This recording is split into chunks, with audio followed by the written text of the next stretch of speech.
नष्ट हो गया पुत्र। मेरे पास क्यों नहीं आ रहा है?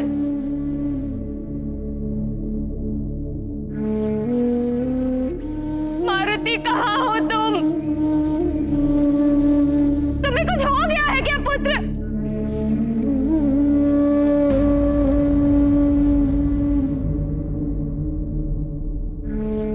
तुम्हारी माँ तुम्हारे पास आ रही है।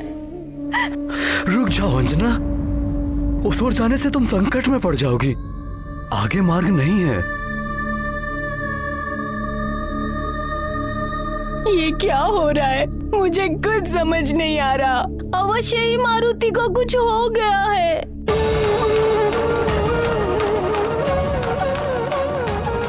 मारुति, मारुति, तुम कहाँ जाओगी? वहां दुर्गम घाटियां और पर्वत है। वहां कितनी भी दुर्गम घाटियां पर्वत क्यों ना हो, मैं अपने पुत्र के पास अवश्य जाऊंगी।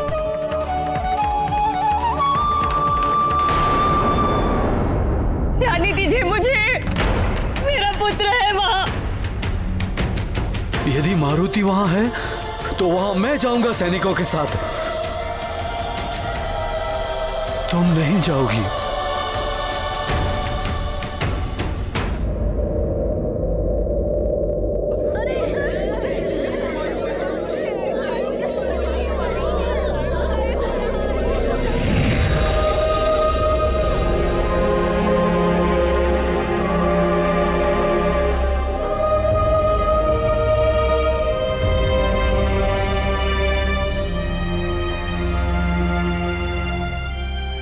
आप उस ओर मत जाइए देवी अंजना।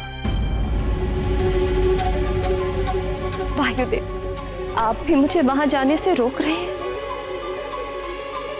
क्या हुआ है मेरे पुत्र मारुति को? आपने तो उसकी कुशलता का उत्तरदायित्व लिया था, फिर वो वहां क्यों है? मैंने उसे उड़ते हुए नहीं, गिरते हुए देखा है।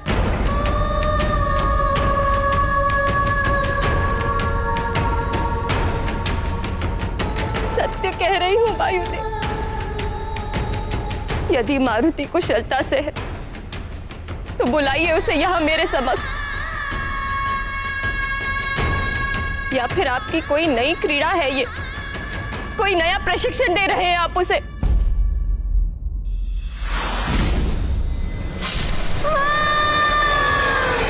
कैसे बताऊं मैं? क्या बताऊं कि मारुति नहीं नहीं।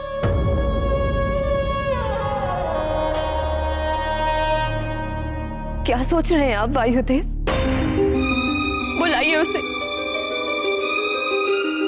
तो फिर मैं उसे बुलाऊं। मारुति! मारुति! मारुति!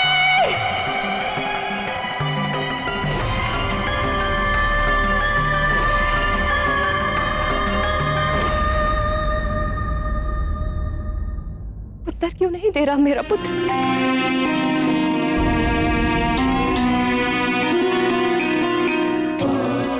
आपकी ये चुप्पी किसी अनहोनी का संकेत दे रही है। बताइए ना, क्या हुआ है मेरे पुत्र को?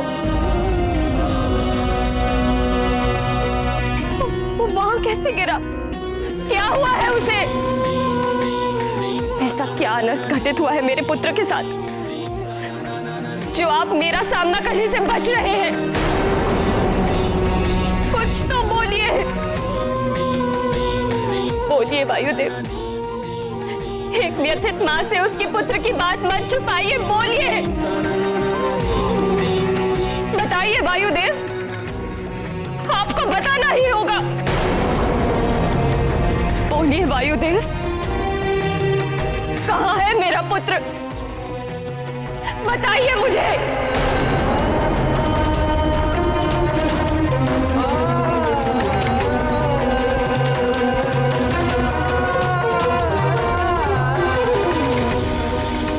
चिंता मत कीजिए देवी अंजना, आपका पुत्र आएगा।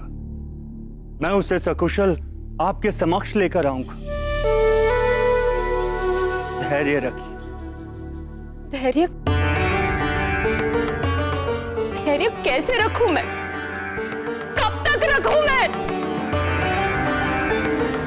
मैंने अपनी आंखों से अपने पुत्र को आकाश से गिरते हुए देखा है। आप मेरे पुत्र को यहाँ लेकर आइए।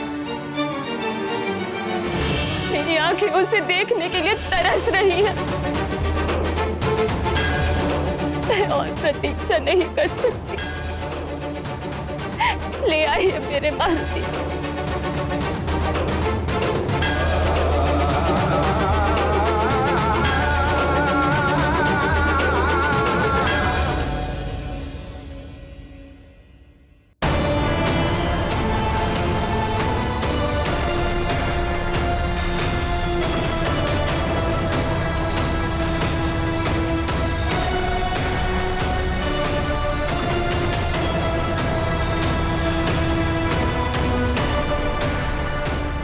इस कमल पुष्प को आप अपने पास रखिए देवी।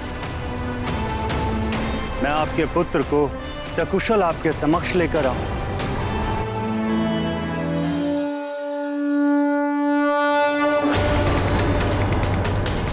मैं आपको वचन देता हूं देवी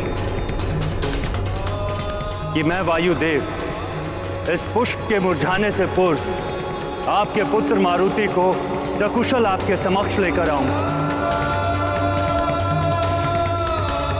ये मेरा प्रण, ये मेरा प्रण, ये मेरा प्रण।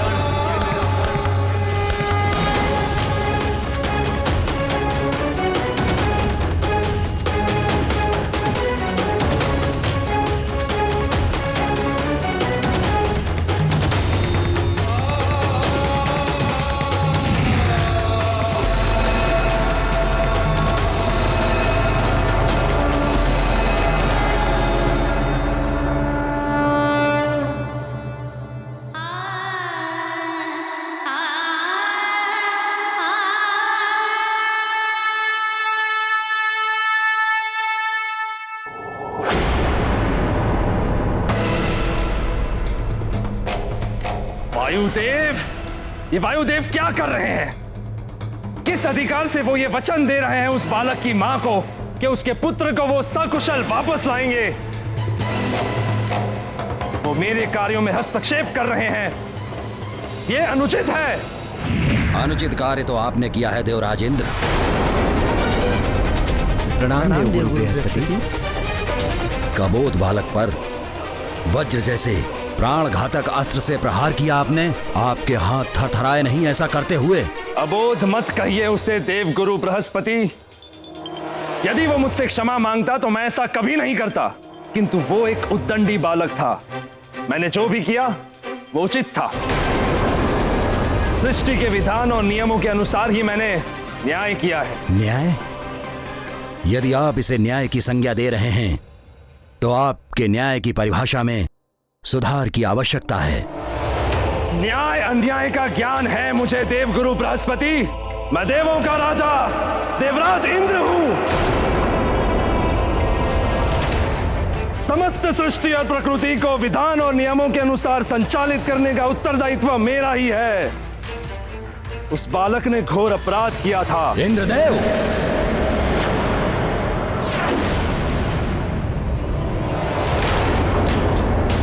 अपराध के पीछे कोई आपराधिक भावना थी या नहीं? अपराध करने वाले की आयु क्या थी?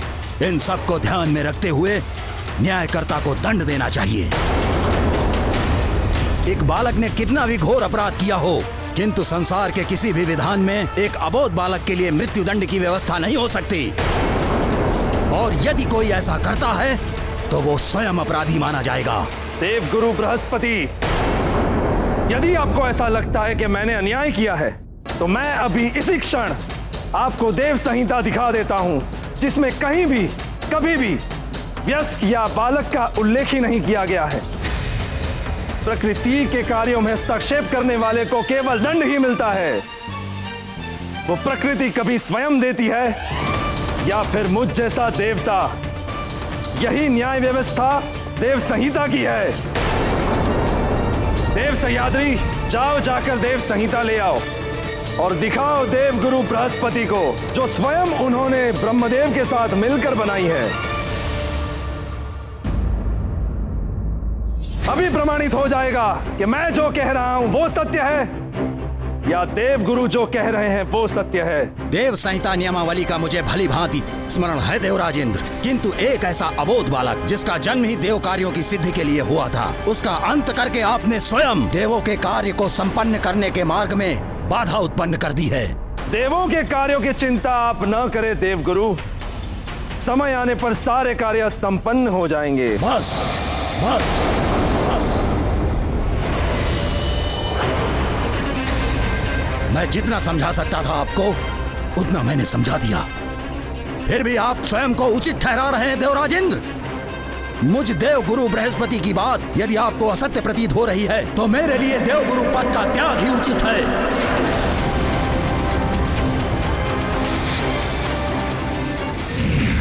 हाँ? देवगुरु तो रुष्ट होके चले गए। देवगुरु ने अपने पद का त्याग कर दिया। ये सब क्या हो रहा है स्वामी? देवों के राजा होकर भी इंद्र ने ऐसा कृत्य किया और उसे उचित भी ठहराया। ये देवों के राजा होने का ही अभिमान था प्रिय, जिसने देवराज इंद्र को दृष्टिहीन बना दिया, जिसके कारण उन्हें ना तो मारुति का अबोध बालपन दिखाई दिया और ना ही एक मां की अपने पुत्र के लिए पीड़ा। इंद्रदेव के मद की पराकाष्ठा है ये, किंतु देवी अंजना की ममता की पराकाष्ठा भी इस घटना में निहित थी। वो किसी भी परिस्थिति में अपने पुत्र तक पहुंचना चाहती थी। उनकी ममता ने वायुदेव को भी विवश कर दिया कि वो उनका पुत्र उन्हें सकुशल वापस ला कर दे। उधर वायुदेव के वचन की भी पराकाष्ठा है कि यदि वो मारुति को सकुशल वापस ना ला पाए तो अपनी देह त्याग देंगे। ये तीनों पराकाष्ठाएं मारुति के जीवन को एक नया आयाम देने वाली थी।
कहा था कि मारुति को उड़ना मत सिखाइए, अबोध बालक है। आप बस मेरे पुत्र को लौटा दीजिए मेरे मारुति को। मैं सभी ग्रहों, नक्षत्रों और देवताओं को साक्षी मानकर आपको ये वचन देता हूँ कि मैं स्वयं को समाप्त करके भी आपके पुत्र मारुति को सकुशल वापस लेकर आऊंगा। ये अटल प्रतिज्ञा है मेरी।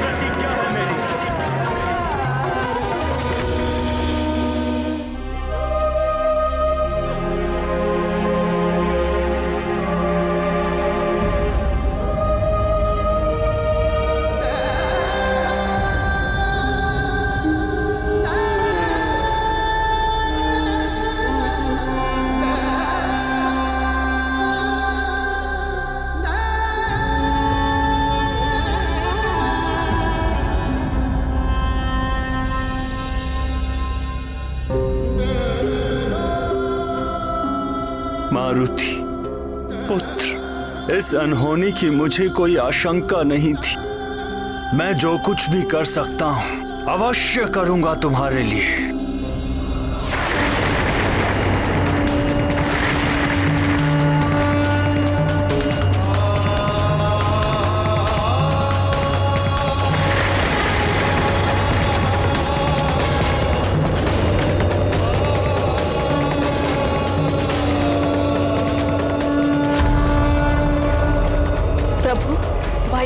असमंजस में थे कि कहाँ जाए। क्रोध, क्षोभ और अपार दुख, ये अंतर मन की वो स्थितियां हैं जिनमें विवेक भी कार्य करना बंद कर देता है। वही वायुदेव के साथ भी हो रहा था। मारुति को वो पुत्रवत प्रेम करते थे, इसीलिए अपार दुख के सागर में डूब गए थे। किंतु ये भी शाश्वत सत्य है प्रिय, कि विपत्ति और दुख की घड़ी में माता पिता या भाई बंधु ही काम आते हैं। सबको अंतिम आशा अपनों से ही रहती है, इसीलिए कभी भी माता पिता या भाई बंधुओं से मतभेद या मन मुटाव नहीं रखना चाहिए। अंत में वही काम आते हैं। वायुदेव के यदि कोई थे इस संसार में तो वो त्रिदेव ही थे, इसीलिए वो उन्हीं की शरण में गए।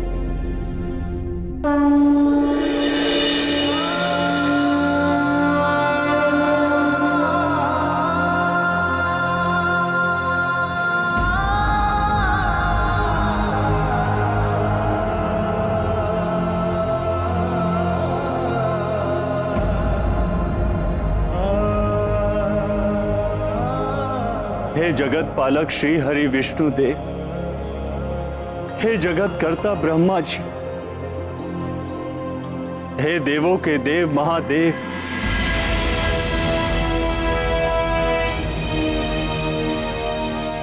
अब आपके समक्ष है ये अबोध मारुति।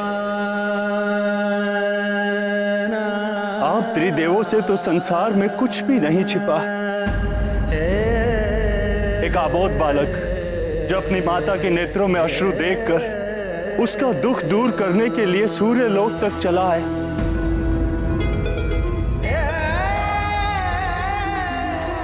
मारुति ने तो बालपन में सूर्य को अपना ग्रास बनाया, किंतु इंद्रदेव तो बालक नहीं है, जो उन्हें यह भी ज्ञान नहीं कि एक बालक को कितना दंड देना चाहिए। हे त्रिदेवों, अन्याय हुआ है इस बालक के साथ। इंद्र ने वज्र से प्रहार किया है इस पर।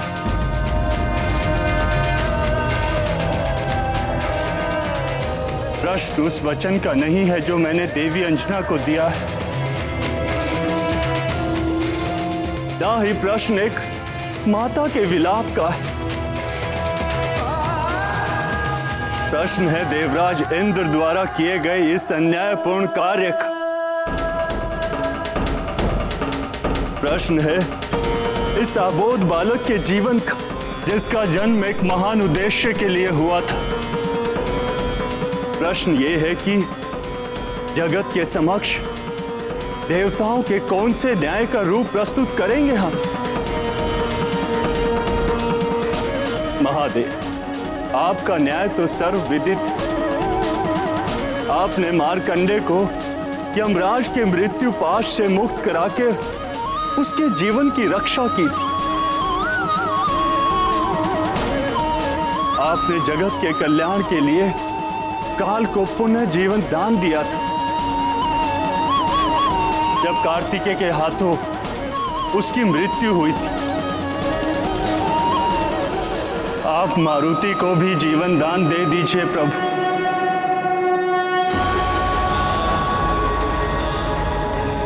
पुनः जीवित कर दीजिए उसे,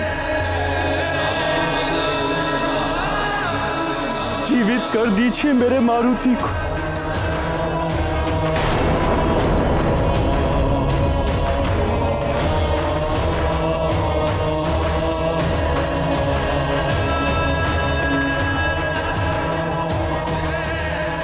इसे पुनः जीवित कर दीजिए महादेव।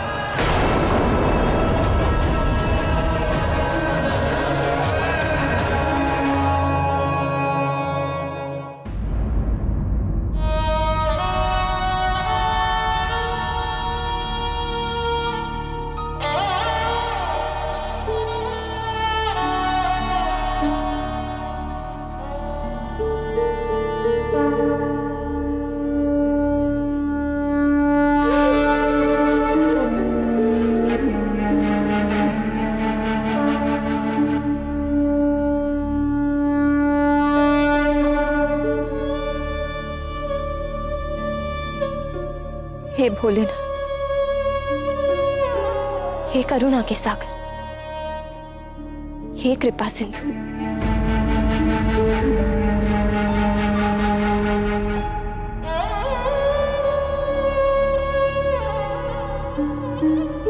एक समय आपके कृपा प्रसाद के रूप में मारुति मेरे आंचल में आया था।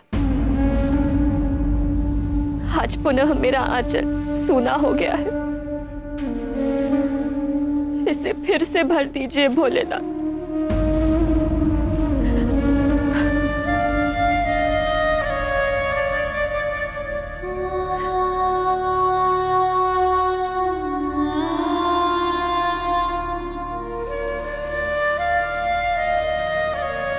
मैं शपथ लेती हूं कि यदि इस कमल पुष्प के मुरझाने के पूर्व मेरा मारुति सकुशल लौट कर नहीं आया, तो मैं आपकी पुजारिन अंजना यहीं आपके चौखट पर अपने प्राण त्याग दे, प्राण त्याग दे, प्राण त्याग दे।